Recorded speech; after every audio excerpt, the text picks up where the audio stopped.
What are Pokemon cards? If you ask different people, they'll give you different answers. For some, it's an investment. For others, it's a competitive game. For some, it's a collectible. For others, it's just a toy. It's just a game. Nothing serious, just casual. I'm Alex and I run a 3-figure Pokemon card business in London and my bedroom where we're selling mainly Korean but also recently Japanese product. And something I get asked a lot, or something that's commented a lot, is who cares about Korean cards? No one buys Korean because they're not worth any money. If you do a pack opening and you look at the pulls and they say the best card's around $6. Well, the answer to that is I don't care. I'm not really looking for $6. And I didn't open this pack because I thought that I was going to get some money back. No matter what the language that you're opening the cards in, you're not going to get money back off a pack. You're not making money by ripping, even if you produce content. The costs are just too high. So when we think about Pokemon cards, we have different purposes depending on the different person. But also perhaps you can see that there's an element of different languages have different functions. If you were going to invest and I said, maybe you should buy Korean, I wouldn't take that advice. If you were going to invest, then you should be investing in English, if that is how you see Pokemon products. And within English, there are probably sets that you would avoid. Although at the moment it's quite a bullish market. It seems that everything you buy will go up in time. And perhaps it is true that any set you buy in English will go up given a long enough time frame, 5-10 years. Even if we look at Japanese, there are some sets which probably will go up. 151 within Japanese, it'll go up. Will 151 in Korean though? It'll be more desirable. And the more expensive English gets and the more expensive Japanese gets, Korean will be dragged up with it. There's always an element of that within any marketplace, that some things will get dragged up if they are a variant on the more popular items.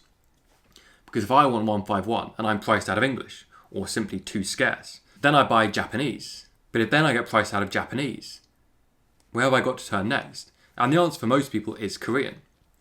There's also simplified Chinese, and it's an interesting market, but perhaps for different reasons. We can come on to that. So if you are investing, yes, there does seem to be a clear choice. English is the definitive chase if you are investing. If you're also hoping to pull the most expensive card that you can get, then yeah, you should pull English as well. But just know that the card is more expensive. But so are the booster packs, so are the booster boxes. It's all relative in terms of that. You can get more expensive cards with English. You pay much more with English booster boxes. The cards are worth less in Korean, but you pay much less for a booster box. But I think that this financial argument is slightly redundant if your objective is to open the packs. Sealed product, fine. English, yeah, for sure. I think we can all clearly say that if you are of the mindset that you want to invest in sealed product, English is the way to go. To an extent Japanese, but very specific sets and maybe not long-term appeal. Although that largely depends on the Pokemon Company's success in the future, which I'm quite bullish on. So to be honest, I wouldn't turn someone away from investing in Japanese 151, let's say. I don't think that's a terrible shout. So Korean off the table though for that. However, if we look at the other markets, so again, if you're playing competitively, buy within your language. That sort of is the general function for that. But that's a rather niche subsection, and so we can put that aside as well. So the third main part we come to, and I would say the vast majority of people who buy Pokemon product fall into this category. It is a game. It is a leisure activity. It's not a financial asset class. It's not something that you're going to play competitively. It is a leisure activity. It's something you do for fun. You see it, you may be nostalgic for it. You have a partner who's never bought Pokemon cards, but they're interested. You have children who you want to introduce to Pokemon cards. What do you do then? Because the options are, you can buy an ETB, you can buy a booster box. If you want to buy a lot of packs, and the main objective is to have fun ripping packs, then you have £150 for English.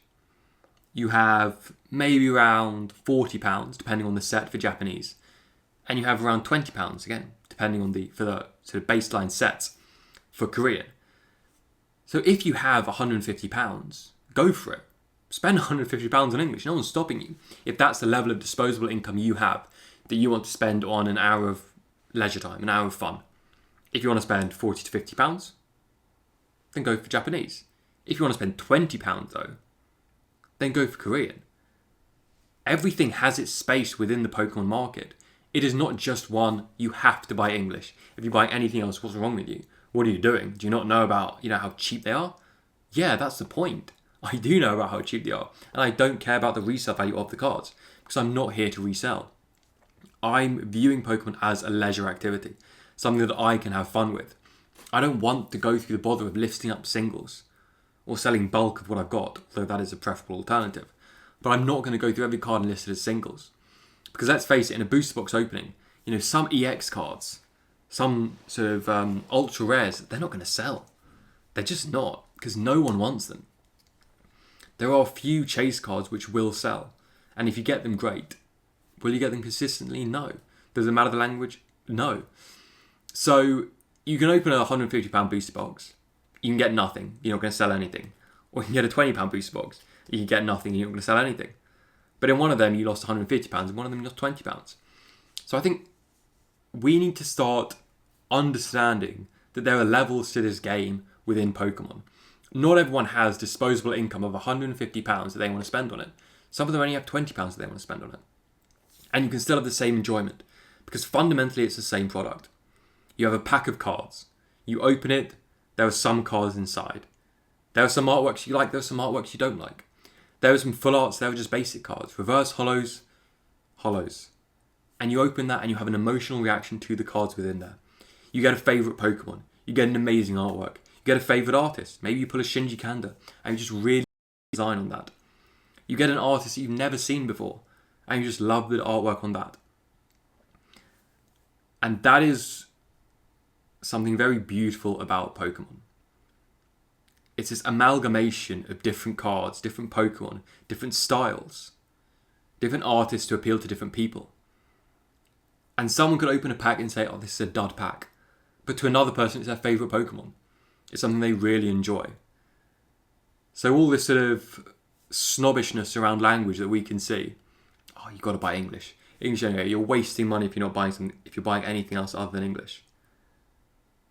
One, some people don't have the money to spend £150. Some people don't care that it's in English, because a Pokemon card is not a book. It's not something that you're picking up for reading material. And to be honest, doing pack openings and having to look and go, what is this card? I know that this is, I don't know, it was the, I did a Super Electric Breaker pack opening, and there was Mesprit, Uxie and Azelf, and trying to work out and trying to remember which one of those. And ultimately I pulled all three, and eventually I could piece together which they were. And it was quite enjoyable. It was another layer of enjoyment to sort of look at the card and think, what is that? I can't remember what Pokemon this is. What's the name? Try and guess the names to test my knowledge in that way.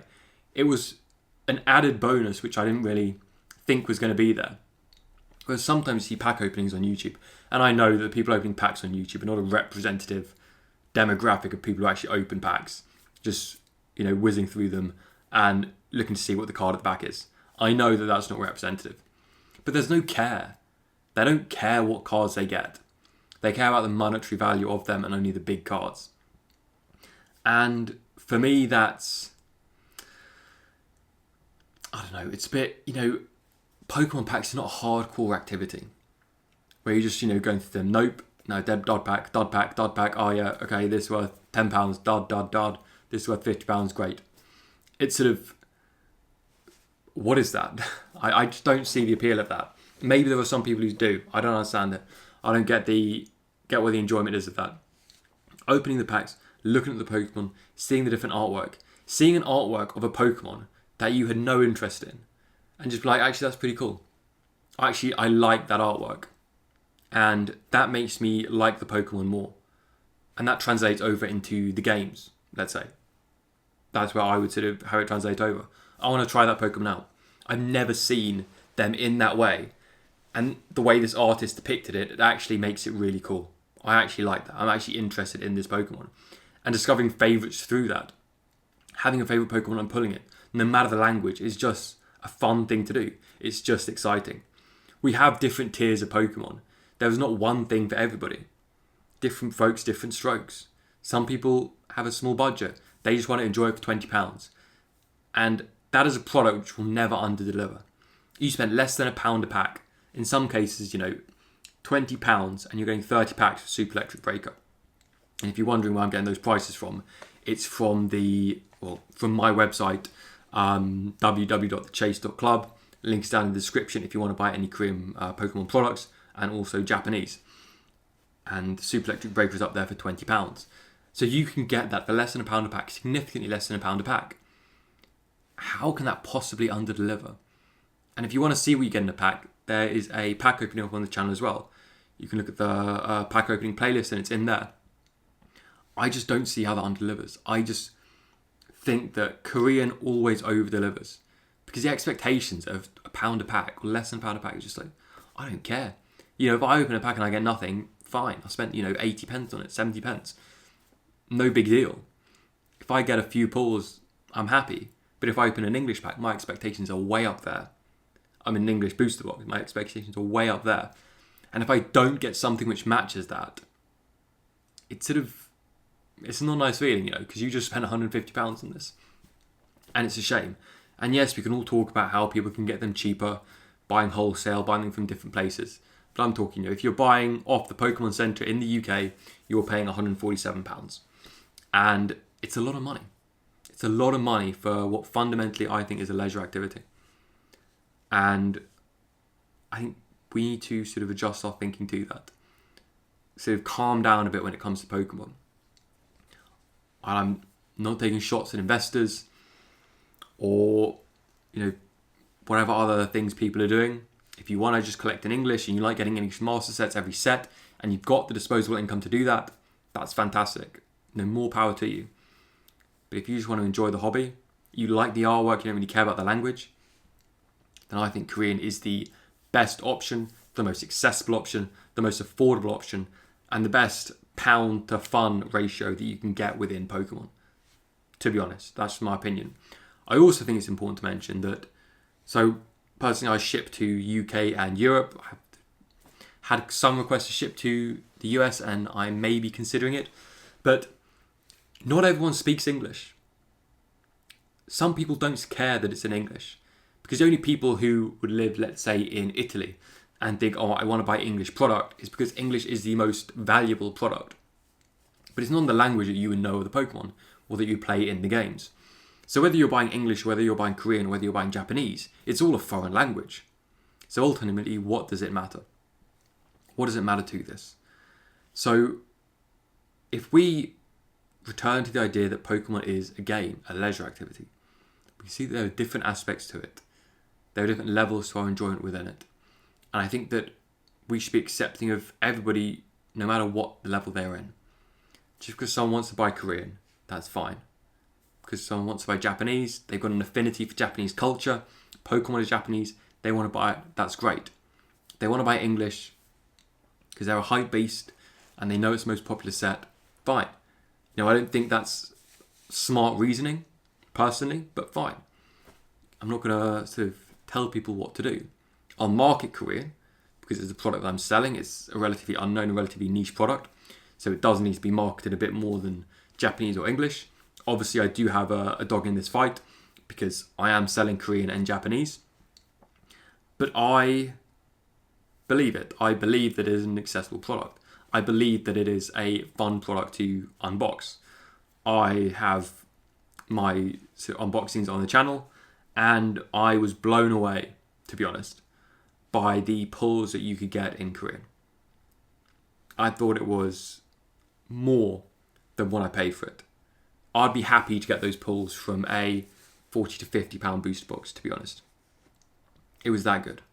And you can watch the videos, you can decide for yourself, but I think they were a very good purchase. So yeah, let me know what you think. Let me know what you think about the different spaces for different languages within the Pokemon community. Whether there is obviously there's a space for different languages, but what purposes do they serve? Why do you buy different languages? Why would you buy English? Or why would you look to Japanese or Korean? I think probably the most obvious answer is financial.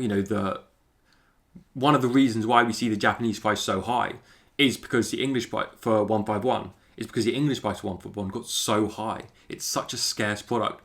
So obviously people have to look elsewhere. A similar thing is happening with Terrestrial Festival. Prismatic Evolutions is just sold out everywhere. You cannot really get it. So if you want to try and chase the cards, get the pulls, then you are going to look for Terrestrial Festival. And if you are interested in Terrestrial Festival for for pre-orders, so it releases actually today, the 6th of December, although it was shipped from distributors yesterday, or suppliers in Japan yesterday on the 5th of December, arriving around the 9th, 10th, and then it will ship from here. So if you are interested in pre-orders, are still up on the Chase Club website. Link again down in the description. I can't remember what they're up for. I think they're up for, it's 57 or 59. I can't remember exactly. And personally, I'm looking forward to, and probably will only be unboxing, the Terrestrial Festival in Korean, because it's just a great price point. If I'm buying stock, and this is purely from a business perspective, although this does translate into a consumer perspective, I don't want to rip a £150 pack. Just for a consumable product, which Pokemon is, once you rip it, once you open it, it does go down in value. So it's a pseudo consumable product. It's just not the same price, and I have no interest in ripping a £150 product. Even the Terrestrial Festival, a £60 product. I'm sort of in Japanese. I'm maybe I'm ignoring about it. Will I? Won't I? I'm not really sure. But Terrestrial Festival in Korean will probably be a £30 pack. Yeah, 100% I'll be opening that. Maybe opening 2 of those, and obviously that does come to a Japanese booster box if you're ripping 2 in terms of price, but you're opening double the packs. So, we'll see how the first one goes. If there's anything that I really want to chase, hello Umbreon, hello Roaring Moon, then I'll go for it. But that's my take on these different languages. That's why I'm selling Korean. I think it fills a gap in the market. I've heard Pokey talking recently that he does not think that there is any point buying Korean, as Japanese can be so cheap. Korean is cheaper. And there is a market for people who want an entry-level Pokemon product, who want to get into the hobby but don't want to put that much money in. And I think that is something that should be filled. I also think there's an increasing interest in Korean culture, which we're still seeing in the West, coming from sort of initially with Parasite, huge deal, critical acclaim as well. That's a very sort of a culturally defining moment in terms of Korean influence in the West. That coming into it, we also see Squid Game, we see other television shows, other Netflix shows. We've got the season 2 of Squid Game. There is a moment for Korean culture in the West. K-pop as well. And there is a demographic which it appeals to. However niche it is, there are people who want to buy a Korean product. So that's why I stock it. From a business perspective, why I started with Korean product is, again, the low price point. It's something that can easily be entered into. Not as competitive a market, not as fierce a market as English, and even to an extent Japanese. It is a start level product for consumers and businesses alike. And I think it deserves more appreciation for the gap that it fills within the market. And yeah, that's my little, not so much a hot take, not really a rant, my thoughts on different languages, Korean booster boxes. And unlike Pokey, I think Korean has a place to stay, at least for a little bit. Oh, actually, I think there'll always be a market for it. There'll always be an interest in this type of product. So I think it is here to stay. Whether it will be overtaken by Simplified Chinese, personally, I don't know. Simplified Chinese is in a weird place at the moment because they're sort of playing catch up. They've got these sets full of cards from the different eras because they are trying to, because they've only just sort of entered into selling Pokemon cards, Simplified Chinese. So they're putting out a lot of sets from previous Pokemon generations. So they're not really they're offering a very different product from all the other languages, and from the 3 languages that I've spoken about today. So who knows what space that will take in the future. There is a potential in terms of Korean products, something that I would say would remove the desire for Korean product, which would be if there is an increase in the domestic market in Korea, which is a possibility that will happen as we see that the opening of the sort of Pokemon Center in Korea, I believe in 2023, that shows an increased interest in Pokemon in Korea. If that were to uptick, and then we see that there's more domestic interest, and that will drive up the prices internationally as there'll be less stock available to ship internationally. I think that would mean that there would be less interest in Korean product, as it would maybe come to a similar price point to Japanese. At least it wouldn't be so cheap to import to the UK and Europe. However, what that might also mean is that if there is an increased interest in Pokemon in Korea, that might translate to an increased interest in Japanese product, as that seems a logical next step because of how geographically close these two countries are. And if there's that, then that might also again drive up the price of Japanese product, as there is a greater international demand. And that would mean that Japanese would go up and Korean would go up to a lesser extent, and perhaps it would still be a competitive price point. At that point, who knows? Maybe they'll be interested in another product. That could also have an impact on English, as there'll be some English which is looked to be exported, as it already is to an extent, to Japan.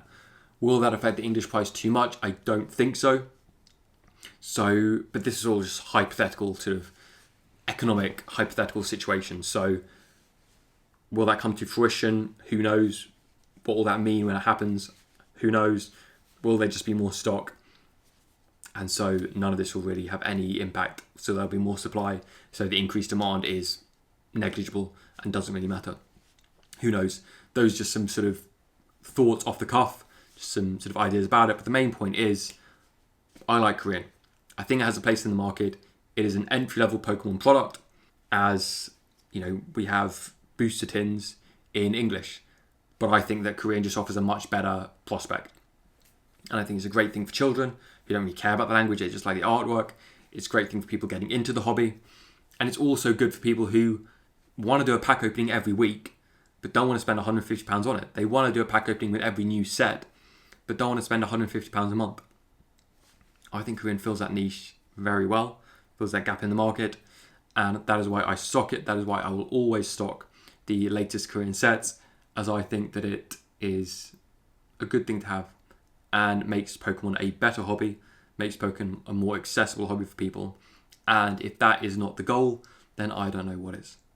Thank you very much for your time, for listening. If you would like to support the channel or what I'm doing, then please like, comment, subscribe. Social media is all linked below. If you have a favourite one, then pick that follow. I post content. Instagram, when there is enough interest, maybe we'll do sort of Q&As and or lives, or just, random conversations about whatever. I have no idea, but yeah, that's my pitch for Instagram. Or there's Facebook, TikTok. That's about it. Not on X, Twitter. So yeah, if you're interested, then you can follow us there. If you would like to get Korean product and you want to support us as well, then www.thechase.club, again, linked down in the description. We have Korean product up at the moment. We will have Japanese very soon. So by Tuesday, the 10th of December, although we've already got Terrestrial Festivals pre-orders up there. If there's any set that you are interested in and would like me to source, I'm more than happy to do that. I'll quote you the price beforehand, and you can let me know if you want to pull the trigger or not. If you are in the US and you'd like a shipping quote, please message me, as it's not currently automatic on the website. Other than that, thank you very much for watching. Have a beautiful day, and I will see you next time.